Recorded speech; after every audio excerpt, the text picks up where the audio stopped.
So thank you, everyone who's joined so far, and welcome to today's Media Mentors online series that's presented by One Day Immersion.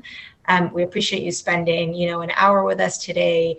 I'm Lirona Nolik. I'm a board member of One Day Immersion. It's a 501c3 nonprofit organization that focuses on connecting college students and recent grads with some of the smartest and most creative people in the media industry. And we do this through this online series as well as our annual fall conference.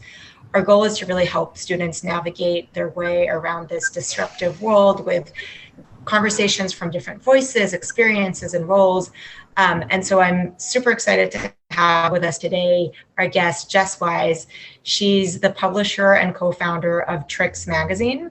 And I'll make sure to ping the link in the chat because I think it's a well worth read, as well as a full-time Googler. She's a DEI strategist at Google, where she looks after diversity, equity, and inclusion initiatives for our Google Cloud product.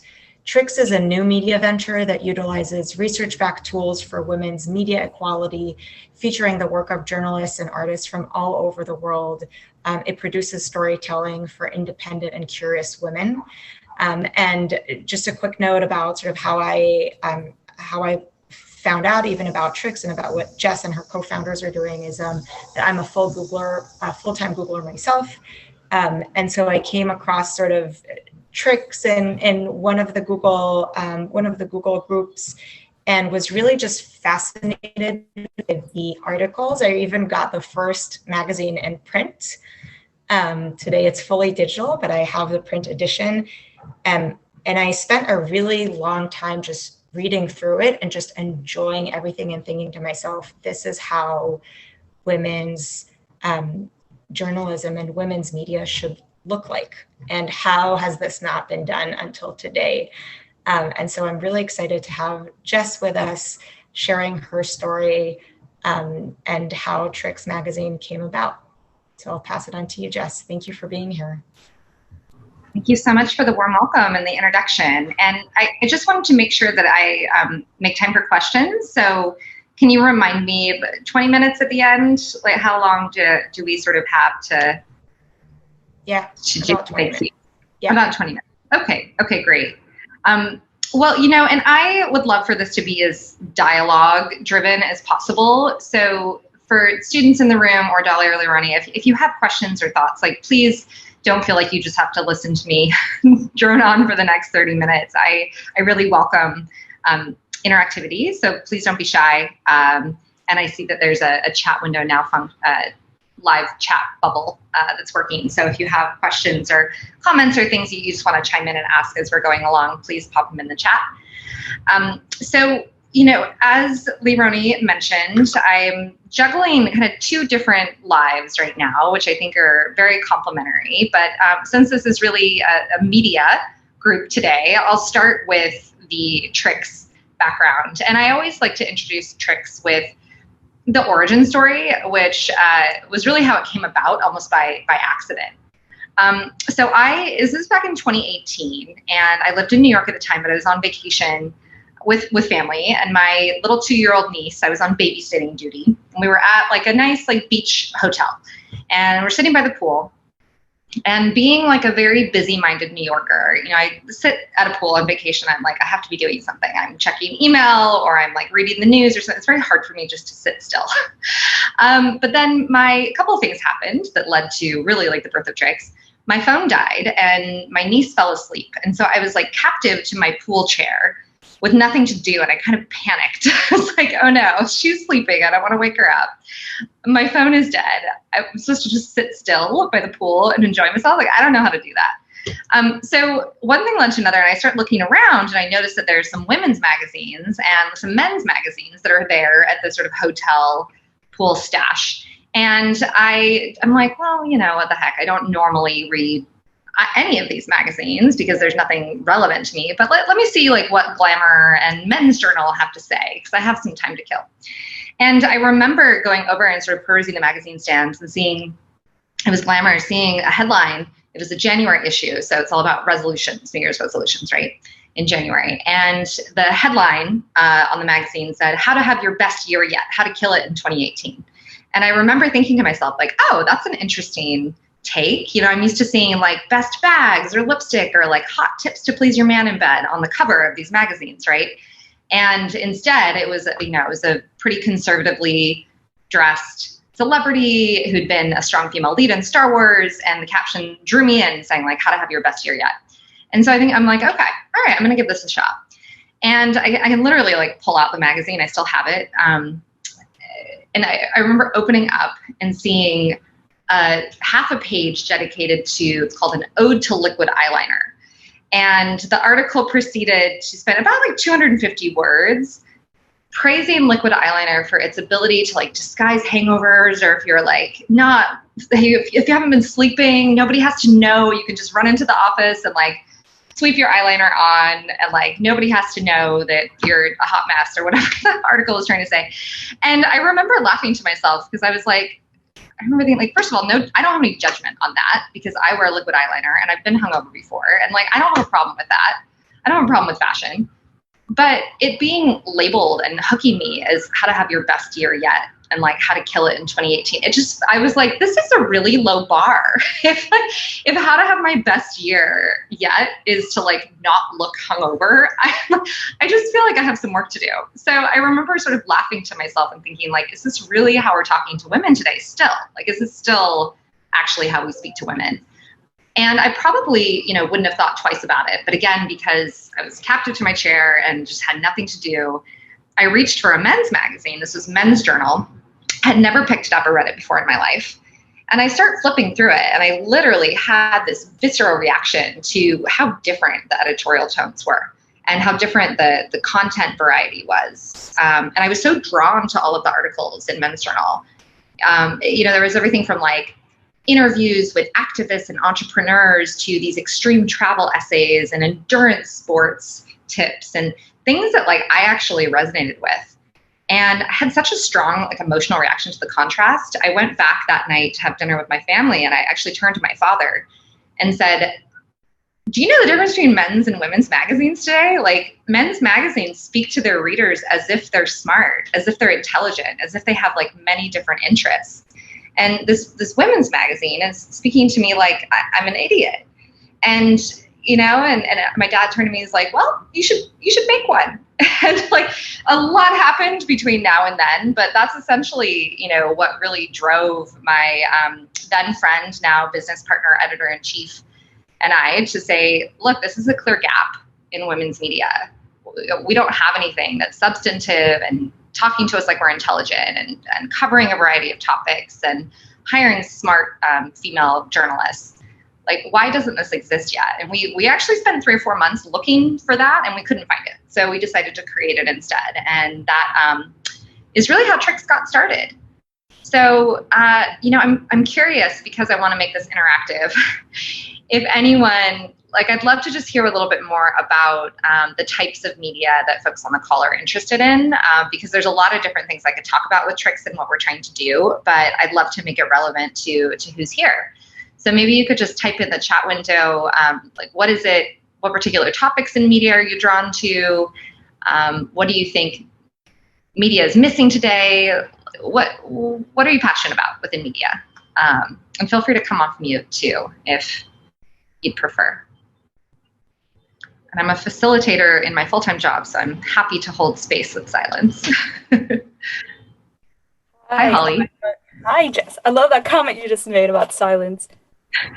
I, for one, am uncomfortable with silence, so I need to work on that a little. But I just wanted to comment on what you said about the difference between men's and women's magazines, because I think it's a conversation that's been like had for so long, but like it continues to happen. And I think, I don't know, I think people who write those editorials, I think they feed off of our anger at like the comparisons. I think they like doing that. So who knows when that will end. But in terms of media, I think everything you just said about like just talking to women as if like, because I think we all know we're very smart.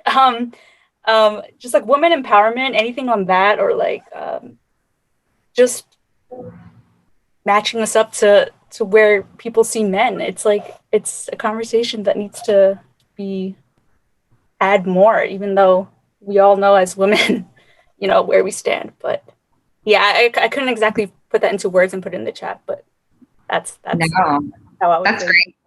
That's very articulate, and I love your background. I want to be on whatever tropical island your Zoom background. I know. I had to. I love a sunset, a good sunset. But yeah, I need to pick up a Trix magazine after this for sure. There you go. Yes. We'll figure out a way to get some print copies. We still have boxes in our closet of the debut issue, so we'll figure out a way. I'll put my heads together with Dolly and Leironi and see if we can figure out a way to get print copies to those if you came today. Awesome. I should I show it? I'm tempted to like grab a copy of it. I'll have to show you the contrast. I'll have to step away for a minute, but like I feel like you should, yeah. You should. Okay. So I'm just gonna step away for 30 seconds, and this is Zoom reality, and I'll leave my mute button off so you can hear the wonderful sounds of New York City. And I'll be right back. Yeah, I found it very captivating. It is today only online. So they actually did away with print. And I actually might ask Jess why, but it was, yeah.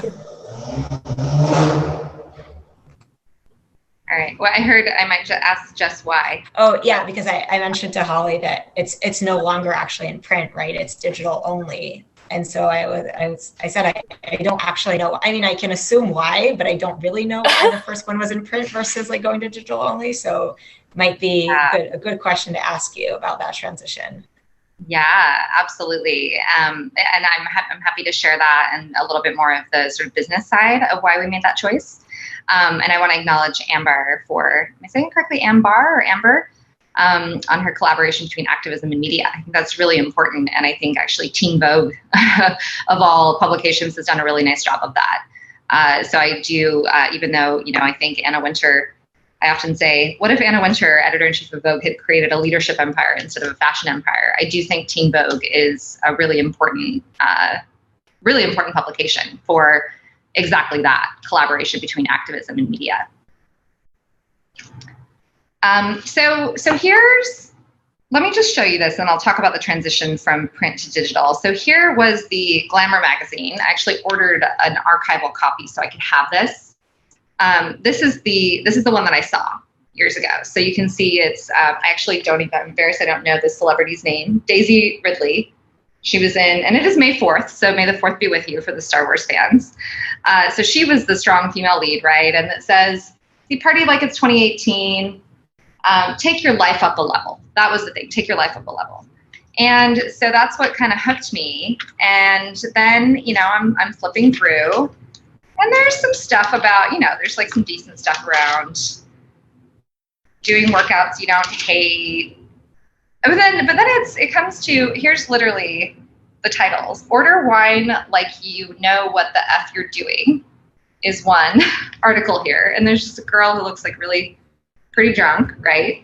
Again, no judgment. I drink. I don't have a problem with these things. It's more about like what message are we sending with the fact that these are publications that have circulation in the millions, right? Like what message are we sending by putting this in front of girls and teenagers and saying like, this is important. This is how you're seen. That's the thing I take issue with. And so we really wanted Trix to be a physical product and artifact that women and especially younger girls could hold in their hands and see with the same kind of glossy, perfect, mesmerizing photos that something like Vogue has, to see that, but with representation of really strong role models and women who we're not talking about as like needing to be empowered or needing to get power, but actually just telling the story of women with incredible agency who are doing something meaningful for their communities, who have, against all odds, beat really difficult obstacles. And our goal was like, how do we present this in a way that's going to remind people of all those glossy magazines they saw and read growing up, that gave them the message that like being a woman and being a girl is all about how you look, right? It's all about like basically being like what your appearance is. And that's what matters, right? Sending that message to how do we shift that and tell people and send the message that women are important for their agency. Like women and girls can be seen as successful and important for things that they do. And so this is what we came up with. This is the print product, Trix, and it has two incredible activists from Guinea-Bissau who were part of this sort of 40-year journey of multi-generation in Guinea-Bissau of women who were on the front lines of independence from Portugal back in the 70s when it was still colonized. And then 3 decades later, were running for office in Guinea-Bissau. So sort of this like random corner of the world that we don't hear much about, but we happened to find this amazing freelance reporter who did a lot of bureau reporting for the New York Times in the West Africa region, lived in Guinea-Bissau and in West Africa for many years, and had followed the story of these women and pitched us. And we're like, this is just an amazing story. So it's called Freedom Fighters, that article. And, you know, even down to the way that we chose to represent their poses was important. So if you look at a lot of advertisements, if you look at a lot of cover shoots, it's very subtle, but oftentimes the body language that women use is very, very passive. Like there's hunched over shoulders, or there's like a pouting of the lips. So trying to be appealing. Or even words you see, and it's like thankfully less and less, but you see some really atrocious ads where if you kind of took the ad out of it, it would look like a gang rape, you know, with like men standing over women. And there's just this sexualization that's happening that is so standard, and it's so pervasive, it's become the acceptable norm, even though like none of us like it. You know, you ask like most women today, and like, do we like these magazines? No, I haven't heard anyone praise glamour in a long time, but we've just become used to seeing that. So Trix is really trying to shift that. And, you know, short of flipping through this in front of you, I'll point out a couple of images that I think were important editorial choices for us. So we have a whole series on women of color and surfing. And so we chose to show this like kind of ordinary, like average looking in the sense of like, she's not dressed up and has a ton of makeup on. She's just going out surfing. So we made a lot of like choices to represent women in kind of these everyday poses, but having agency and showing themselves in action rather than being sort of passive and submissive and trying to look appealing for the opposite sex. So, you know, that was a lot. Let me just pause there for like reactions or questions, or does this resonate, or like, what do you think? Because again, I just don't want to talk at you for the next half hour. And anyone can feel free to chime in. Who do we have left on the call? I'll chime in if you don't mind. I mean, that gives me a physical reaction, you know, the degrading and the having to feel like you're always having to, you know, measure up. What you come to the table with isn't good enough, you know, and still at my age, you know, sometimes still feel that way. And, you know, it doesn't help when, you know, that it's happening, you know, right in front of us for the last, I won't get into it, you know, last 4 years, it was really happening, you know, a lot more. But so what you're doing, Jess, gives me some hope that there's young women who really feel passionate about this, that they want to do something about it. And so I appreciate what you and your team are trying to do, and because it literally makes me have a nervous, upset, you know, feeling of just having to, you know, what I have is not good enough, even though I walked in feeling pretty damn strong. Now I kind of don't, because of what what you think I should, you know, be saying or doing or looking like or sounding like or whatever that is. Yeah. Just my reaction. Yeah, no, and thank you for sharing that. And I'm nodding like vigorously, because your experience is something I hear so often from women, like the everyday experience of that constant sense of I'm not good enough. I need to be empowered. Even like terms like girl power, I take issue with, because I think it's demeaning, even though it's well-intentioned. Boss babe, things that sort of play down the authority of women instead of just showing women as powerful. And I think that sends like these really powerful subconscious, almost subliminal messages that get reinforced. And then without even us realizing it, all of a sudden we're measuring ourselves and we're looking for external validation. And there's a lot of research that shows that, your experience that you're describing, and the experience I've heard from so many women, my own experience, I had an eating disorder in high school, and I read all the teen magazines, and I was definitely think those two things were connected, of thinking I had to be skinnier, thinking I had to look a certain way in order to be approved. And there's a lot of research that shows that, right?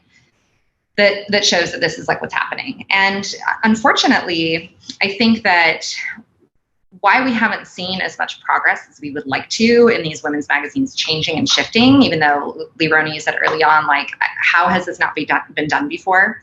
I think the, unfortunate / opportunity reality of this is that the advertising, the editorial is so tied to advertising, and so beholden to advertising dollars to exist, with some very few exceptions, like Ms. Mag, which is Gloria Steinem, if you're familiar with her, like quite a famous feminist in the US, and started a magazine that managed to not take any beauty or fashion advertisements, and has really survived off of subscription, membership dues, donations, and a few very select advertisements or strategic partnerships. But if you flip through any magazine, you see it's reinforcing, right? You see pictures of skinny models, and then we have this subconscious reaction of like, oh, I'm not good enough. And then there's, pictures of lotion I should buy. And, when we talk about it out loud, it seems like a very obvious thing that should change. But I think we're dealing with like centuries almost, or at least decades in the media industry of things being a certain way, and then it's just becoming the acceptable norm, and us like not even calling that out or being able to shift that because it's so entrenched. So our hope with Trix, and one of the reasons why we chose to go digital, is to really scale. I love having the physical copy in my hands, and there's something really special about holding it and taking the time, and sitting on the beach or sitting on the plane and flipping through a magazine that has all these very like ordinary looking women. But I think, ultimately what we're really trying to do is to shift the media landscape. It's problematic. It's full of content that I think speaks down to women. And honestly, the business model is dying. We look at the traditional magazine business models, and a lot of women's magazines are shuttering their doors because they're dependent on advertising, and readers are kind of no longer buying into it. So we think our bet on Trix is that there's this remarkable opportunity to really reinvent women's media, and to come at it like out of left field, where we're not even trying to do the dance that like Teen Vogue, again, I have a lot of respect for it, but do the dance that they're still doing between having some political content combined with like fashion spreads. We're saying, look, there's plenty of stuff in the market for fashion and beauty. Again, I don't have a problem with any of that stuff, but we're not going to write about that at all. Like, we're just not. We're going to write about sports. We're going to write about activism. We're going to write about traveling. We're going to write about leadership. We're going to write about mental health. We're going to write about, women who are making significant strides within their community. We're going to write about transgender children, like things that speak to so many different interests and aspects of a woman's identity today. And we're going to put money behind that. And we're going to bet on the fact that people are hungry for that type of content.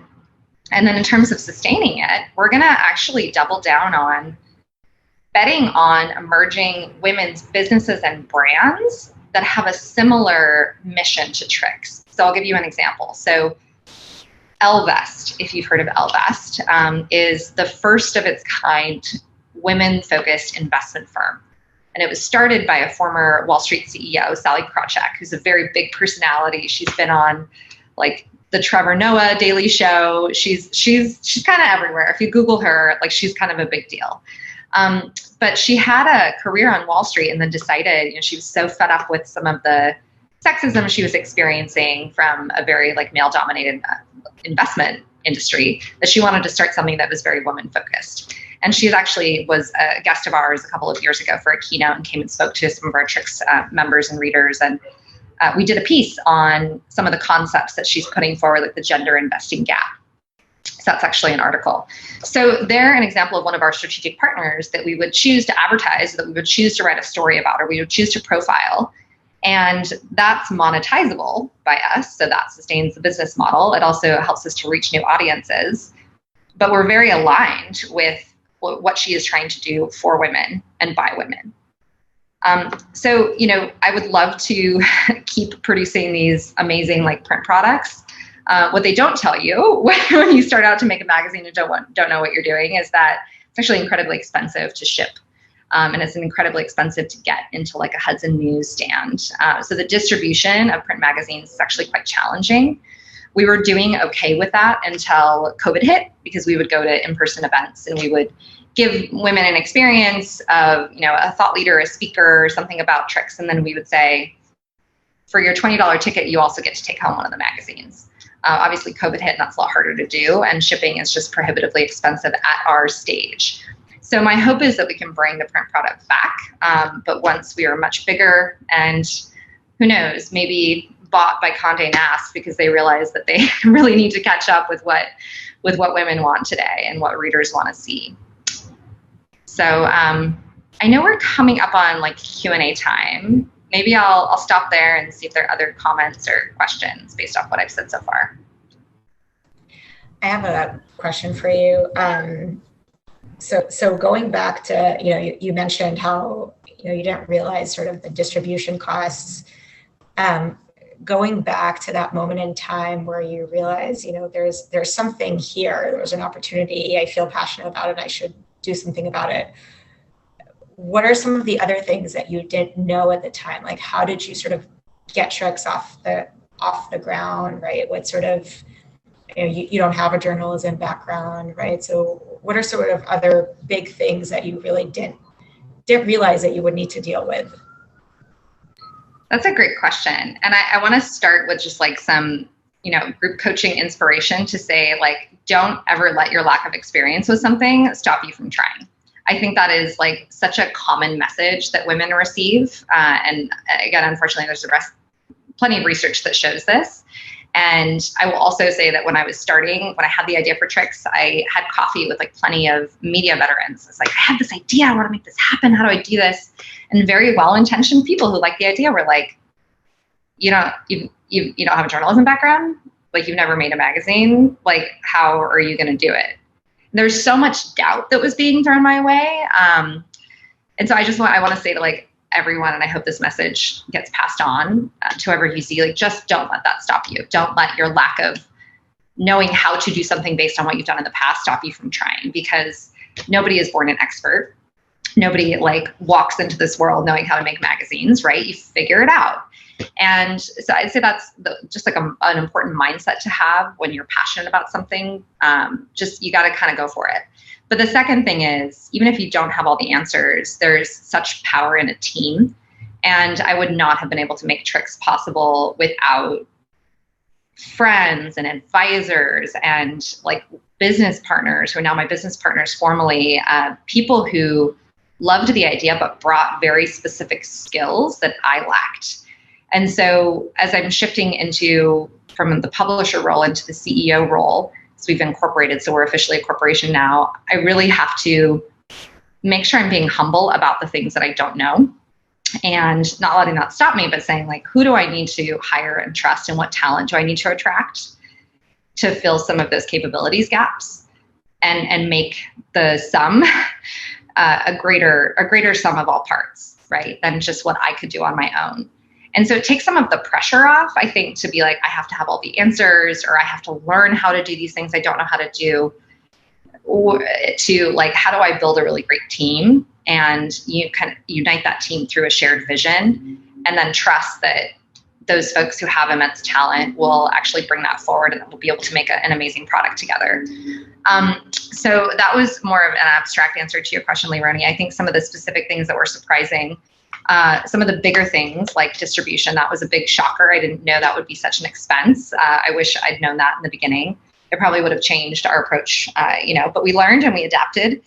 Another sort of like smaller, silly, significant one is like when you start a project and you're the owner or you're the leader behind it, ultimately everything stops with you, right? So you could be having really like big strategic conversations one day and then the next day be like, wait, I have to figure out how to put a barcode on this magazine. So like this little barcode, right? Something we never think about. At some point before we launched our product, somebody was like, oh, where's your barcode? I was like, I don't even, how do you get a barcode? And it became like a full Saturday where I was just rabbit holing, Google researching, like what a barcode, and then I learned there's like this whole organization that manages barcodes. So it was like not fun, not my idea of fun, but it was rewarding in the sense of like, wow, there are things that just kind of catch you off guard and you might spend a whole Saturday or a whole week dealing with something that's super small, and in a big company, someone would just take care of that and you wouldn't even think about it. But because you're owning it, you get to learn how to do really kind of silly but significant things like that. Those are the two big ones that came to mind that were, I think, the most surprising: barcodes and distribution. I'll stick with that answer. What else? What other questions do you have? Throw it at me. Hi. Thanks for your talk. I have a question about just during COVID, how you mentioned, you couldn't attend those events in the same way that you were, promoting and getting out your magazine. So I'm wondering, what are some of the strategies you used to make sure that you were attracting like new and also diverse readers and contributors to your magazine during the pandemic? Yeah, it's a great question. We had an amazing advisor who was at The Economist and has since left, but she was at The Economist at the time responsible for reaching new audiences. And she taught us a lot about new audience engagement and how to think about reaching new audiences. And so we found that a couple things worked for us. So one, really leaning into those strategic partnerships and using a piece of content to find a partner that would be able to market to a new audience that would take an interest. So I'll give you an example. We did our first big digital piece was a special report on women in the artificial intelligence field, but we took it 10 steps further than most articles that you read, which most articles are like, there aren't enough women in AI. There aren't enough women in tech. Like we know that that's a problem. We've heard about that. We were really actually more interested in some of the thought leaders who are making significant changes in the AI field and telling their story. And we found a really interesting correlation between ethics and sort of ethical, responsible AI and the women who were rising to the ranks. So how do we tell that story about being really responsible in our use of AI and using that for good? And then the women behind that. So we're not saying, of course, like it's not causal, it's correlated. There's really interesting story there. So we hired a reporter. We loved the topic. We hired a reporter based in the Bay Area who'd done a lot of work for Aussie, which is a tech-based publication there. And we were looking for a way to distribute it. We didn't have a lot of like advertising dollars to put money behind a Facebook ad, right? So we're like, how do we get creative about getting this content into people's hands who will care about this topic? And we found a partner, General Assembly, which, if you're familiar, does a lot of tech courses and training and helps people learn like UX skills or engineering skills. And they do these, sort of free talks that are informative about the industry, and then they do paid courses. And a lot of people have changed jobs and changed industries and gotten into the tech industry through General Assembly. And so they, we chatted and they said, hey, we're willing to basically run this event for you. You just have to find us some panelists who will talk about the piece of content, talk about what's in it. We want you to MC it, but we're going to do all of your marketing. We're going to give you the mailing list afterwards so you can send email blasts out. We're going to promote it on our social media channels. And, we will let you charge for tickets to come. And so we got to keep all of that revenue for ourselves, but it was just the perfect intersection of the piece of content that we had, this particular piece of content, and what those attracted to General Assembly would care about. So that's just one example. I have like many examples of different strategic partnerships we've leaned into that help us to just find that intersection of interests with our readers, and then people will be like, oh, Trix is cool. They're helping tell stories about powerful women, so I'm gonna keep reading their stuff. So that's the first example that comes to mind. Thanks for your question. What else? I had a question. Great. I know I was going to ask it earlier, but you did mention mental health, in the latter part of your speech there. But I wanted to know what mental health is kind of taboo still, but I think amongst women it's less taboo than amongst men. So I like that you brought up that there's ordinary women in your magazine, and they're not posing passively or this or that. I guess what would be your opinion on seeing mental health in a men's magazine, since you did that switch off in a women's magazine? I know you don't have a men's magazine, but I just wanted to know your perspective on what that would be like. That is a great question. I love that question. Well, I'll say that our take on mental health is really influenced by my business partner and our editor-in-chief, Carly Schwartz. And I'll share this because she would share it as well, so it's not a secret. But she, has struggled with bipolar depression, and actually became sober in the process of starting Trix, which really had a profound influence on her experience of depression. And she does a lot of talks on raising awareness and removing the stigma around mental health. And so, when her and I were brainstorming concepts and really the editorial tone for Trix, we felt it was really important to meet women where they were at, right? And take a tone of if this is where you're at, this is where you're at, and if depression or anxiety or things are part of that, and that's part of your experience, we're going to create a safe space for you to get information that might be relevant to helping you. And so a great example of an article that we ran last year was actually when the pandemic hit.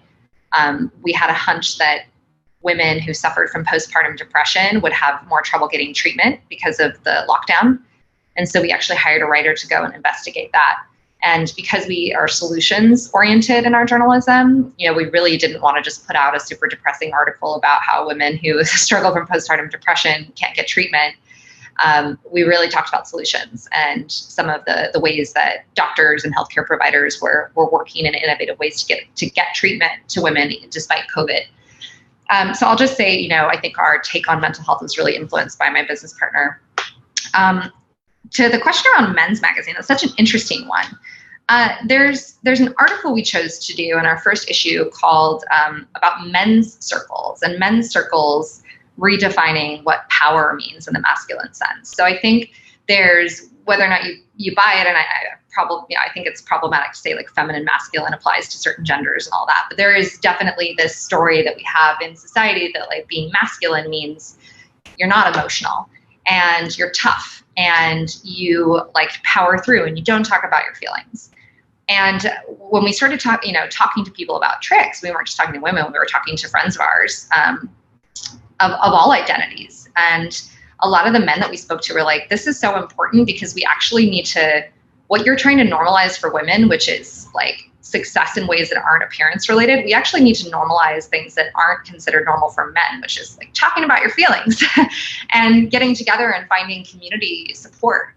And so we actually commissioned this article through a friend of a friend, and he wrote for our magazine, even though the rest of our authors either are female or identify as a woman. We have a trans photographer in our first issue as well.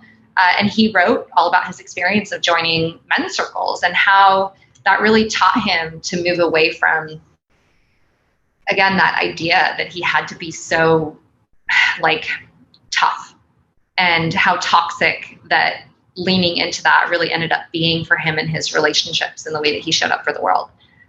So, I wish that Men's Journal and other more mainstream publications would go there. I don't know if their readers are quite ready, but I wouldn't be surprised if they were delighted if it showed up, right? Yeah, thanks for that question. That's a great one. Agree, by the way, wholehearted. It's taboo, but if they were to read it, they'd be like, wow, thank God someone said it. Right. Yeah. It's like, this has been missing, it's like, it's like the sigh of relief, right? When you've been expected to be a certain way your whole life and you just sort of subconsciously accept that. And then somebody does something differently and it speaks to like an aspect of your identity that's been unnamed or unseen. It's almost like breathing a collective sigh of relief, I think. Oh, so good. Thanks for answering. Of course. What other questions do we have or comments? I'll jump in with another one. So you're also a full-time Googler, right? And I'm not going to ask how you do both because as a woman, I do not like that question of how do you do it all.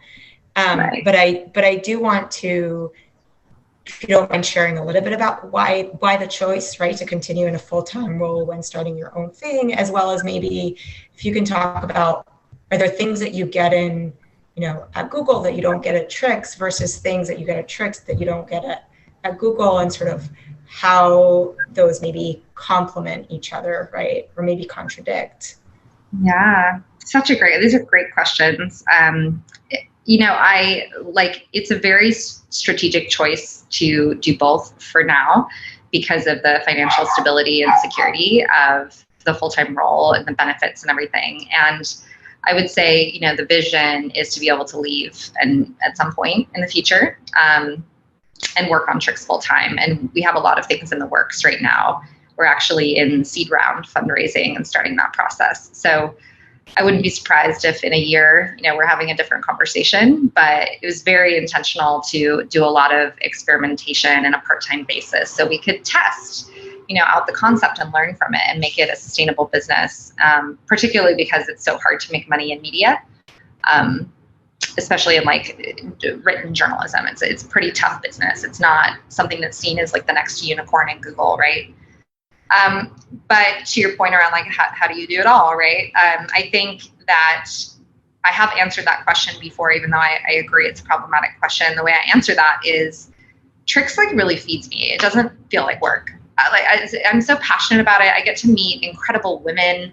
I get to like hear questions like this. I get to come to events and have a shared experience with not even just women, just with people, with human beings who are like really resonating with this message and having a shared experience. And so, even though like the barcode day, like that wasn't my favorite, that felt like work, and some days I'm like sending invoices or doing a lot of administrative paperwork. It's not fun, right?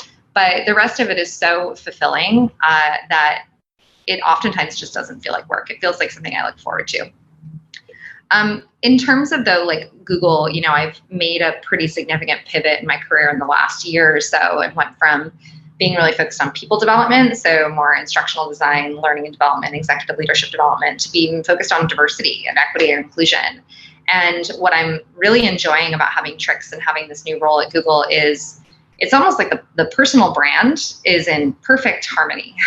I get to like an hour ago was talking about getting more women hired into engineering positions, into senior leadership positions, right? So I can have a coaching call with a white cisgendered senior leader who's like, how do I not, pardon my language, like, how do I not fuck this up? Like, how do I not be the person that sticks their foot in their mouth when trying to make comments about diversity, equity, and inclusion? So I can go from that to then having a call like this where I get to talk about, really how a women's movement is behind our editorial choices. And they feel so aligned that it feels like it's part of the same thread. And when I'm tired, I turn off the computer and I go see people I love, or I go travel and I set really hard boundaries to make sure that I'm replenishing. But, I would say to anyone who's thinking about similar balances or trade-offs, like, it's not, I think there's this myth behind entrepreneurs that you have to go like full throttle. There's sort of this, especially in Silicon Valley, this idea that like, if you're not just like quitting your job and going for it, then you're not like really putting it on. And I'm like, you can be a little more conservative. You can be a little bit more slow and steady wins the race with it. And that's certainly been something that's felt more sustainable for us than just yanking the rug out, pulling the cord and going full force in, even though that's certainly my intention at some point for Trix. That's so true. I was recently, hi again. I was recently reading the book Originals, and they were talking about, they were really demystifying that myth, and they were talking about like Warby Parker and like other entrepreneurial businesses that are pretty successful, where they were still doing their full-time job, and they were still like, that was like their plan B, plan C, and that allowed them to make more creative risks in terms of their creative output in the business that they were starting, because they had their other basic necessities met, and they were like more conservative in other areas of your life, similar to like diversifying your investment portfolio or something. And I love that. Yeah, it's really cool. And I also wanted to ask, what do you, are there, like, what are things either in the media or the arts or otherwise that you regularly consume to help kind of keep yourself inspired and fueled for new ideas, or you and your team, I guess? That's a great question. We have this really in our pitch deck, which we're completing, which we'll use for investors. We have this really beautiful slide that my business partner came up with. It shows our competitive landscape, and it shows the intersection of all these different publications where Trix is sort of somewhere in the middle.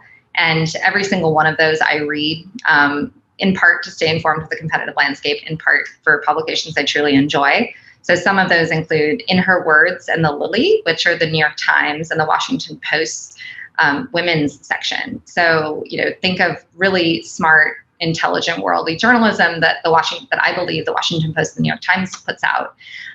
But really like these, so pretty heady, like macro trends types of pieces, but specifically for women audiences. So that's one that I read for my own education. Ones that I read to keep me inspired about what I don't want to do, but that have been really successful financially at scale are like Refinery 29, Oprah magazine. I actually love Oprah, but you know, we're not trying to recreate her type of content. Refinery 29, if you don't know, it is like very still focused on like fashion and beauty, but they've been incredibly successful at scaling. So I pay attention to what they're doing because I'm interested in the business angle. And then Ms. Mag, which I referenced earlier, is Gloria Steinem's piece that's still alive. You know, I think their circulation in print is pretty small. Comparatively, it's 300,000.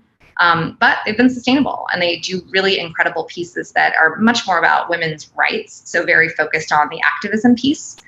And I think, you know, we're actually not trying to focus on the issues as much as tell the stories of women who have agency and who've figured it out already.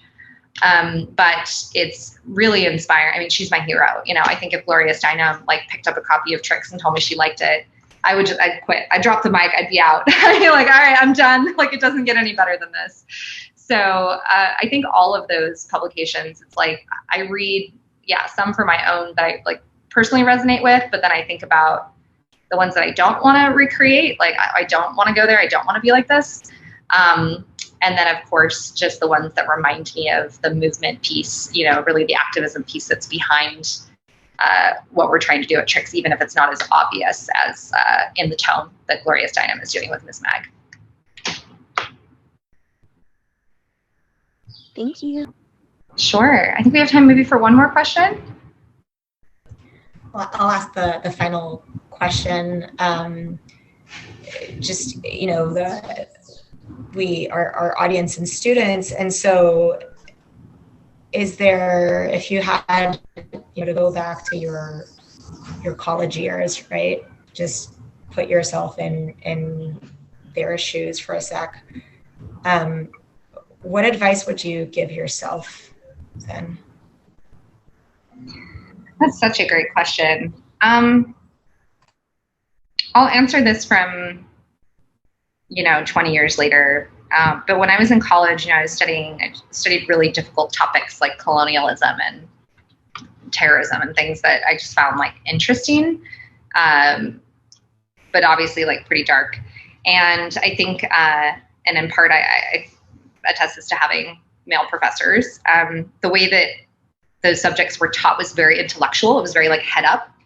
And there was no space to really like acknowledge the emotional reaction that I was having to learning about like injustices, like learning about things that had happened in our history that were very tragic, but important to know, right? So we know what not to recreate going forward. And I got very depressed. And looking back on that, I think if I'd had, professors or spaces to acknowledge, right, that like I have emotions, I'm a very emotional creature, and I have feelings, and I need actually to process those to feel healthy, that I would have probably avoided that depression and still been able to learn about like a really important, the history of slave trade, like things that are just really important to know about, even though they're really hard to learn about. So I don't, I know that's not advice as much as to study those things, as much as like to, even if you're not getting, how do I phrase this advice? I would say just like acknowledge where you're at. And if you're not getting, support that you need in an obvious way, like turn to each other, turn to family, like whatever you need to do to get through the day. Not that all of you will be struggling with like mental health issues per se, but I just think there's something really unique about how women engage with information that requires a different way of treating it and experiencing and processing that information. So sorry, a little bit of a heavy answer to end on, but that's what I got for you. And I love that. And I think it's especially important, in where we're at, and considering the year that we've had, and we have a couple, it's on the up and up, but I think we still have a couple of difficult ones to go through. And so I think it's really important to remember that like there's space for emotion. It's New York City noise for you. There's space for feeling, and that people have different reactions, right? And so we should lean on each other and find that support system. So I love that. Thank you. Very well said. Thank you so much for being with us today, and sharing your story and what Trix is about, and your personal experience. We really appreciate it. And thank you to the students who were able to join us today, and be on the lookout for our next event.